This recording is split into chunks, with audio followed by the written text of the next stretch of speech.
There we are. Okay, you're on one.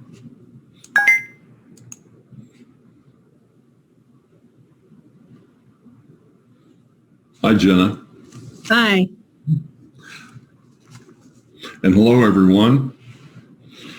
Welcome to our new program, Meet the Coaches. This is our first LinkedIn Live, and I'm hoping that it's all working well. I think that we have everything set up correctly for it to work. It's something new for us.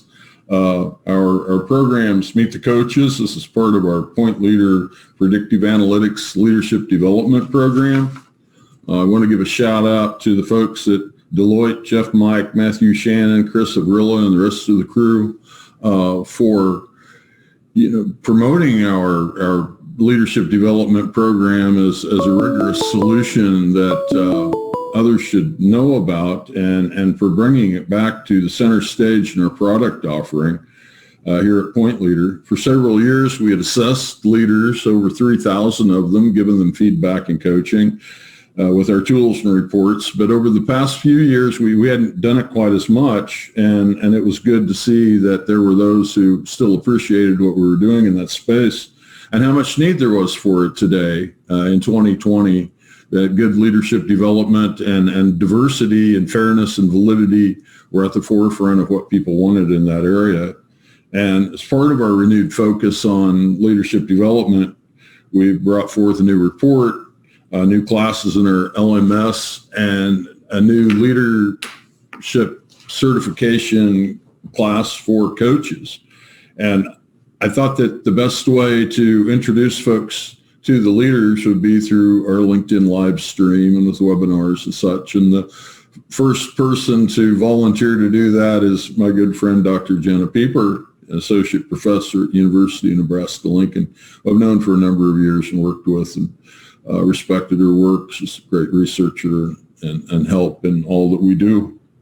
And she's the first member of our certification class. And today she's going to share a little bit about why she likes to coach and why she's part of the Point Leader coaching team. So with that, hi, Jenna. Hi. Nice guy. Good to see you today. Hi. And I was wondering if you would share a little bit with us about your background and who you are and what you're doing today, and your career progression. How did you get to where you are as an associate professor at UNL? I think that's of interest to everyone. That's a prestigious position, actually, in the business school there. And some of the coaching experience you've had, both received and given, and why you wanted to be part of the Point Leader coaching certification. Okay. As Scott said, I am Dr. Jenna Pieper. I'm an associate professor at the University of Nebraska-Lincoln in the College of Business. A little bit about myself. I'm actually from Nebraska originally. I pursued my graduate education after going to the University of Nebraska at Kearney.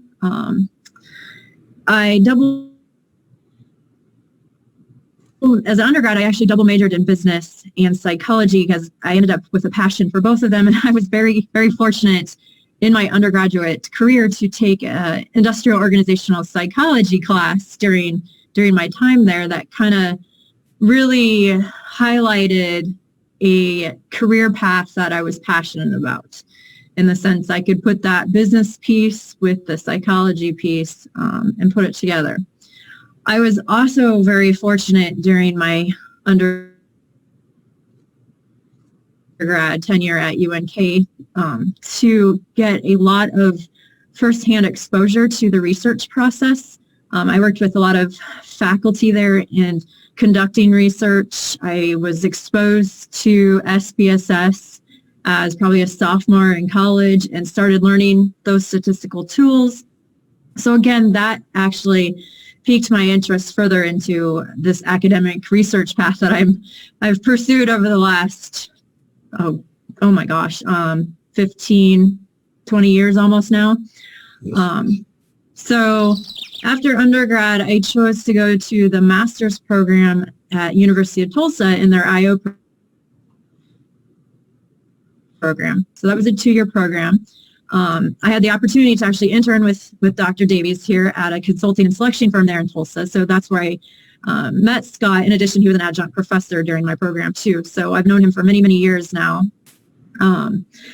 And after completing that program, just with the advice of mentors and other faculty that I knew, they really suggested that if I wanted to go on for a PhD, that the business school route would be a really lucrative opportunity. So I took their advice, and I'm very, very thankful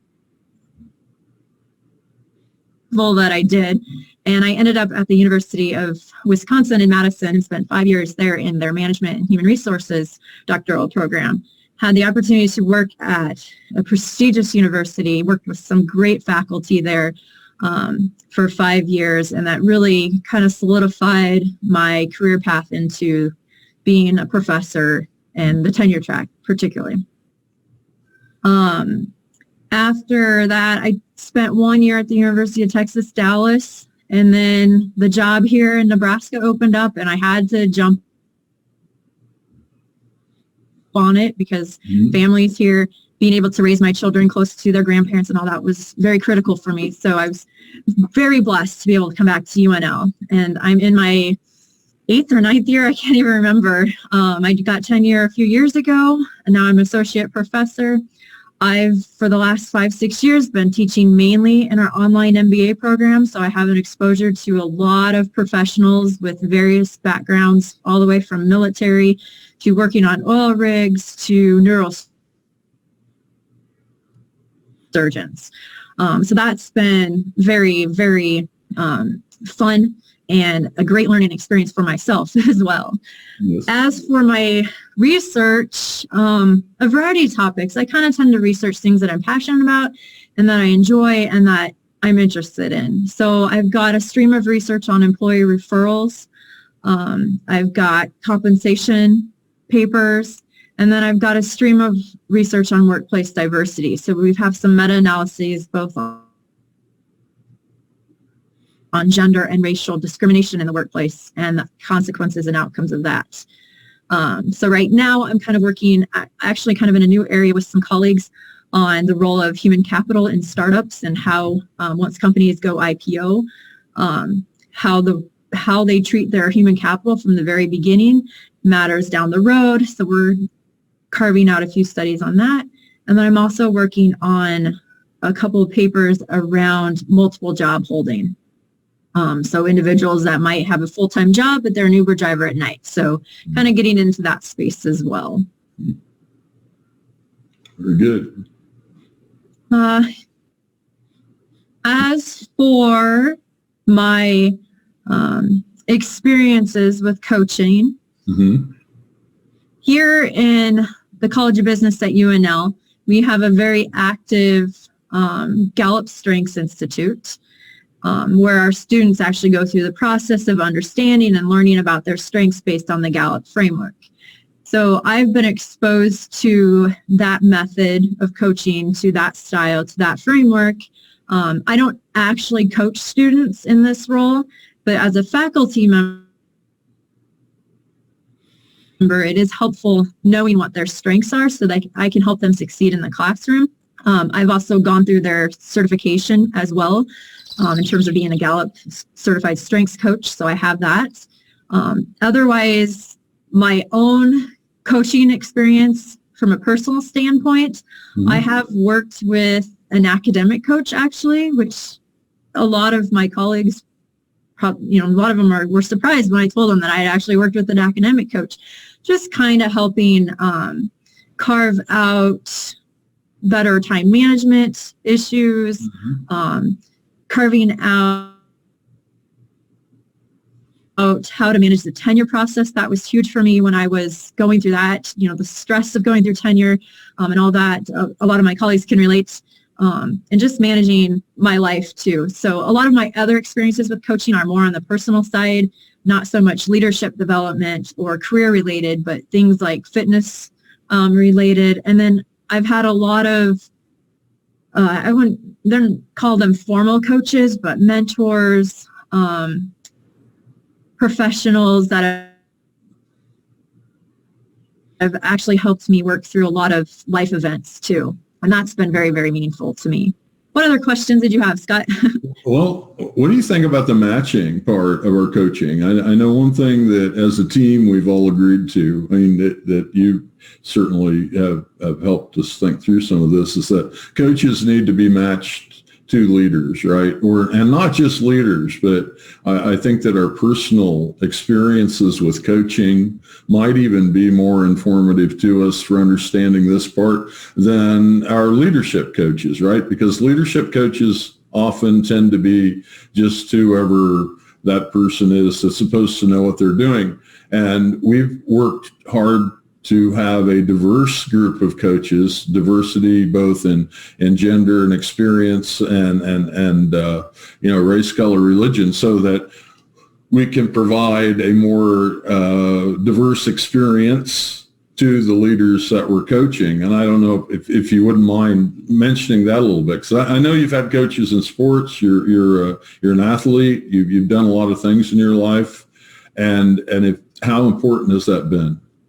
Aspect of diversity or matching, right? That I think it's two sides. One of it is when there's a diverse set of coaches coaching a leader or whomever, an athlete, a leader, a business person, an academic, a student, that then you get that diversity of you keep from having blind sides, right, or blind spots. But then there's also a bit of a matching that goes on, right? So sometimes maybe someone that makes us feel a bit uncomfortable actually becomes a better coach for us, and someone who just says rah, rah, rah, right? Yeah. No, I am much for the matching particularly, and not necessarily a demographic matching or anything of that sort, but there has to be a match with the personalities that have to click. Yep. So when I'm working with individuals and people, and even the coaches that I've worked with, they have to be able to understand my perspective, but I also want them to have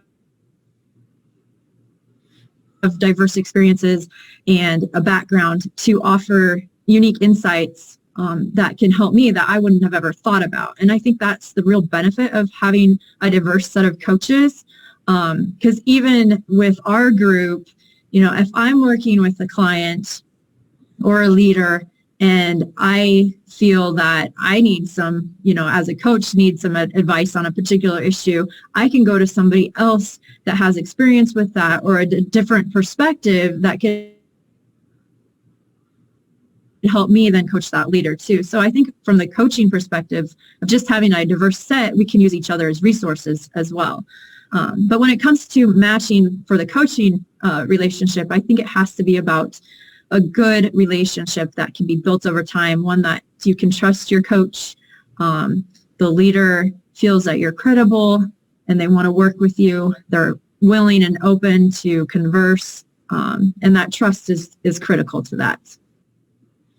And one thing you and I've talked about quite a bit is our dedication to diversity and inclusion, recognition of the Me Too movement, the Black Lives Matter movement, that in order for a diversity and inclusion program of any type to work, and it's not just those that I've mentioned, but I think that we see our country so polarized right now, politically, demographically, in so many different ways, that the way that we really see leaders change their way of thinking about folks who do not look like them or are different than they are is to have them work with coaches as a team, right? That one of the things that we have dedicated ourselves to is that when we coach someone, they are going to have more than one coach, and that set of coaches are going to be diverse. And I wonder,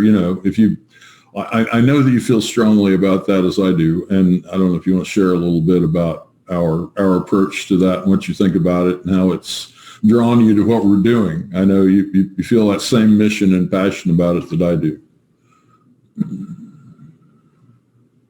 Yeah, I'm really passionate about having multiple coaches around these leaders, because we've all heard of the birds of a feather flock together saying, and we group with and identify with people that are similar to us, and having that experience with the coaching experience isn't that beneficial when we're trying to make change in today's society and in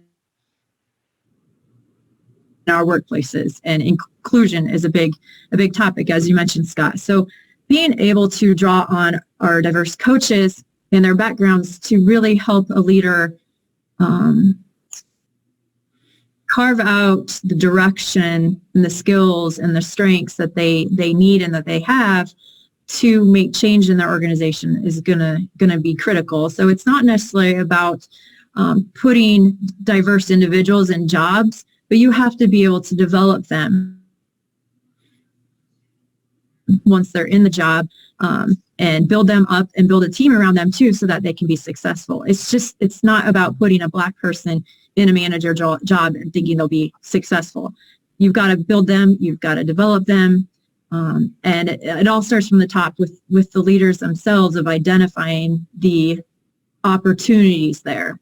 And that's what I think having the diverse set of coaches and a group of coaches around a leader and their team can really help the organization do. I agree. And I think that we can leverage cognitive dissonance, right? That whenever you and I coach some middle-aged white guy, maybe he's never taken advice from a woman before.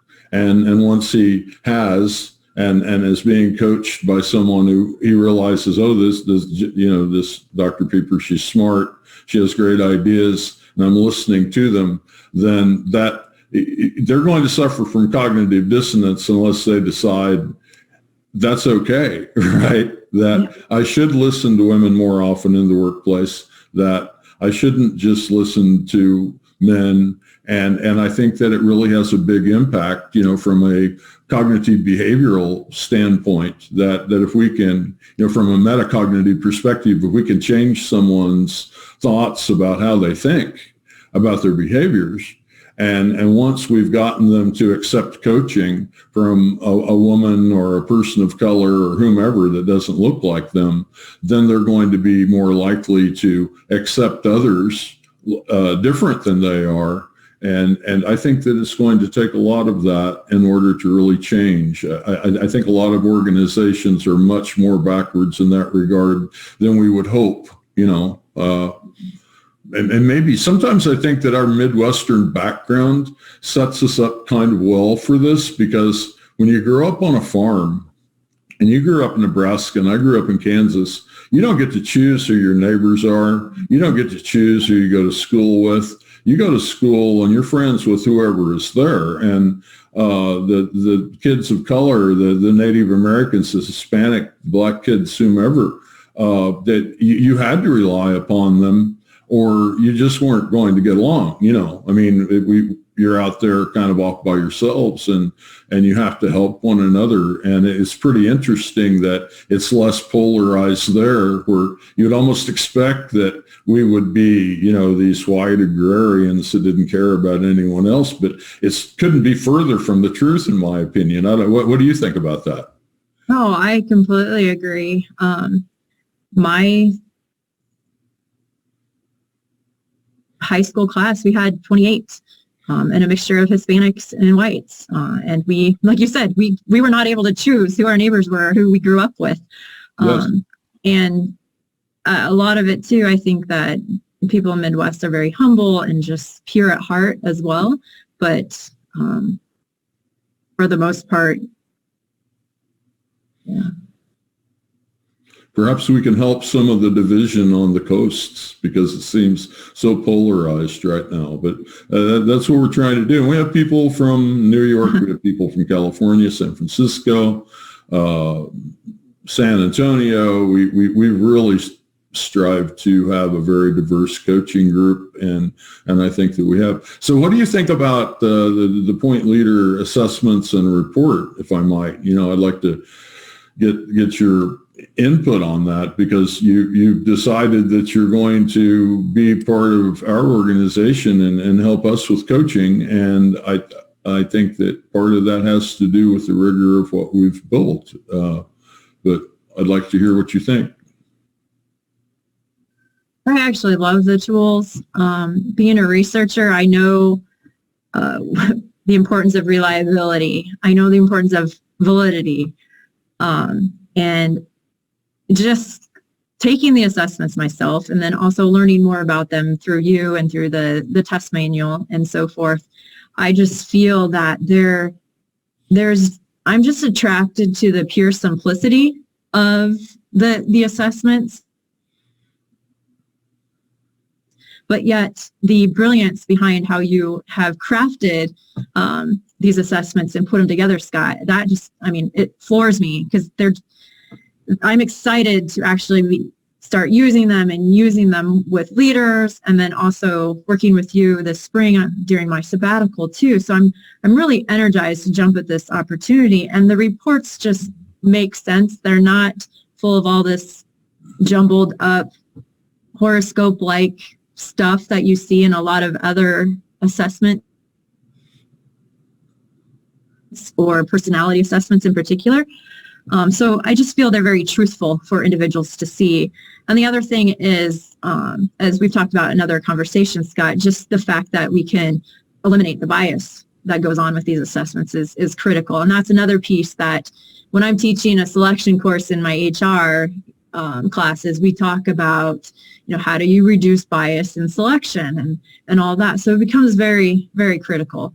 But just the nature of how these tests are built, it just amazes me. So kudos to you, Scott. You're brilliant.